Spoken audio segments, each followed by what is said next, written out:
whenabouts did it turn like, you know, the serious switch came on? You was like, oh shit, I'm good at this. This is something I can do. So as a junior, I didn't have much fights. In Thai boxing, juniors normally have loads of fights, like literally 100 fights, juniors. I had about 4, and then I got pushed into taking my shin guards off, get pushed straight into the swing of things, and then I started fighting men at a young age. And my dad wasn't very keen on it, but my trainer was he knew I could do it, so he pushed me. And then from then onwards, I started knocking them out. And then it sort of started getting real, started getting into the rankings with men when I was like 17, 18. I remember one time I had to lie about my age to fight a man. And yeah, just started knocking people out, mate, really, honestly. And that was it. I just knew from then that's what I wanted to do.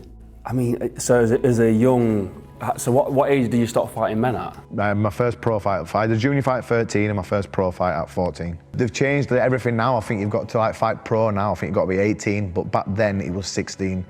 And I was lucky, no one ever asked for any sort of ID or anything like that, or like a passport or anything when we used to fight. They just say, have you got a fight? And Richard used to say, I've got a 16-year-old lad. And yeah, no one ever questioned it because I looked quite old for my age, and so I got away with it. But I ended up like fighting men. So I was like 14 fighting men. I think when I was 15, I fought a 28-year-old, I think he was. I knocked him out. So what was that experience like, stepping into doing that? So it was nerve-wracking again. You know, they got their manpower, man strength, but my team believed in me. I didn't really believe in me that time when I was 16, 17 fighting men. But the confidence started building when I started knocking them out, getting them out in the first round, and just from then onwards. I was a bit young and probably just a bit cocky and arrogant, and it just never ever used to cross my mind that I was fighting a fully grown man at all. It was just like, this is the fight, and I just loved it. I was training in here alongside a lot of good fighters at the time as well, and I was holding my own with them, so there were never any really confidence issues or anything like that. I just used to get in there because I used to love it. I used to walk around school and playground just daydreaming about when my next fight were. I'd be sat in class not paying any attention whatsoever. All I could think about was getting out and going to the gym. And eventually I started on the dinner hour running from my school, which is just down the road, up to the gym, doing some quick pads with Richard and then running back to school. And that was like on my dinner hour and stuff like that. So I was obsessed by the sport, and I was obsessed with fighting. And so it never really crossed my mind that I might get hurt here.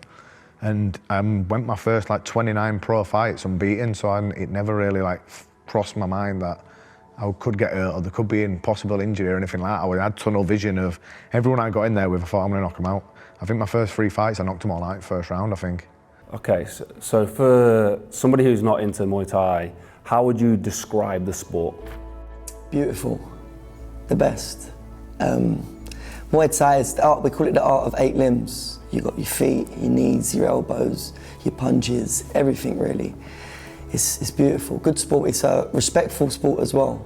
You know, there's that respect behind it, tradition. I advise everyone to watch Muay Thai. They'll love it, they'll fall in love like I did. I knew just as soon as I had my first fight, I thought that was amazing. There'd never been no adrenaline rush like it in football or anything like that, which is what I was playing at the time. And I thought, wow, I would love this to be my life. And I remember watching some of the fighters who were the top level then back in that day, and they were all getting fights abroad, and they were in this magazine that I used to buy every week from W.H. Smith, and I used to see them in this magazine.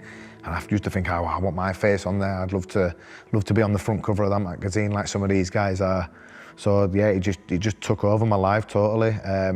Like I say, some mornings I would just run to school as my fitness, and as soon as school finished, I'd run back home, and then from there I'd just run to the gym. So that were helping out my fitness for football and for my fighting and stuff as well. I'd be in here every chance I got, like, and my mates were saying, oh, you're coming out tonight? I said, nah, I can't, I'm in the gym. I'd be here literally like 4 or 5 nights a week. Which was good as well because, like I said before, like you said, it's a bit of a rough area, so like, the kids getting up to mischief a lot around here. So it took me off the streets. It taught me discipline.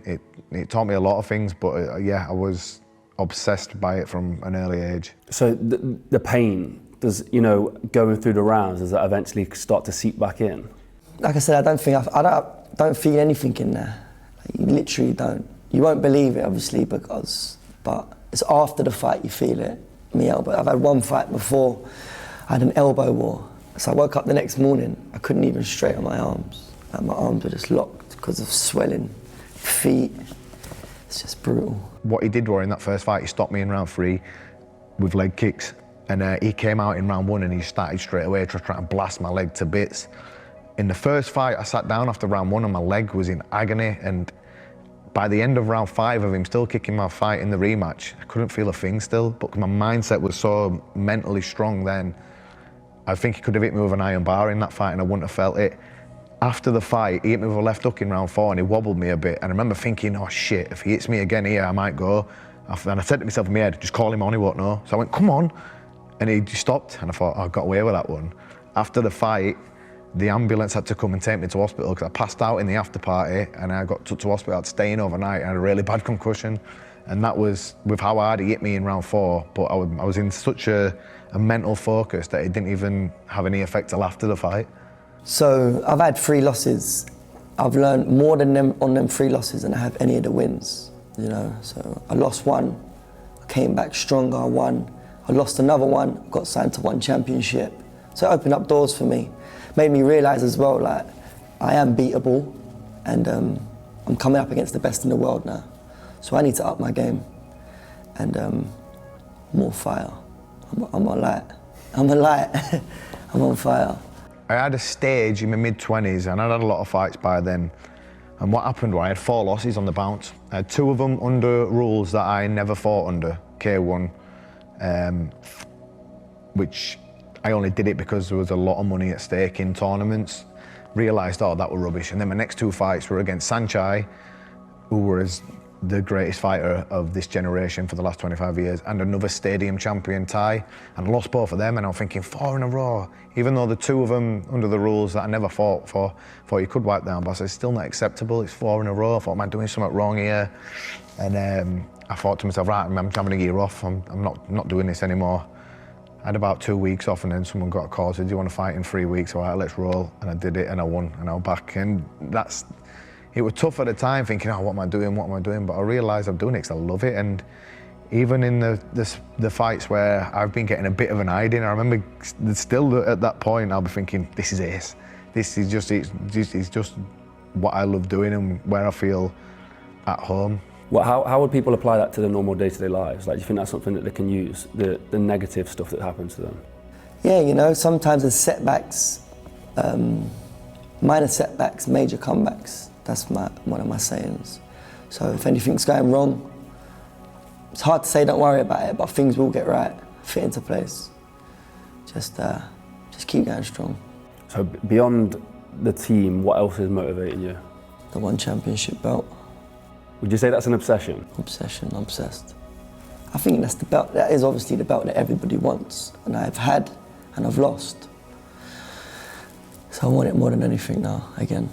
In any role in life, I believe, if you want to be the best at it, you've got to be obsessed by it, you've got to give your life it, you've got to live it, you've got to breathe it, you've got to be willing to go that extra mile just where certain people aren't willing to go. Because if you want to get to where anyone can come in a gym and kick the pads and spar and do this, but when they're tired, it depends, are they willing to do another round? Are they going to get back on the pads afterwards?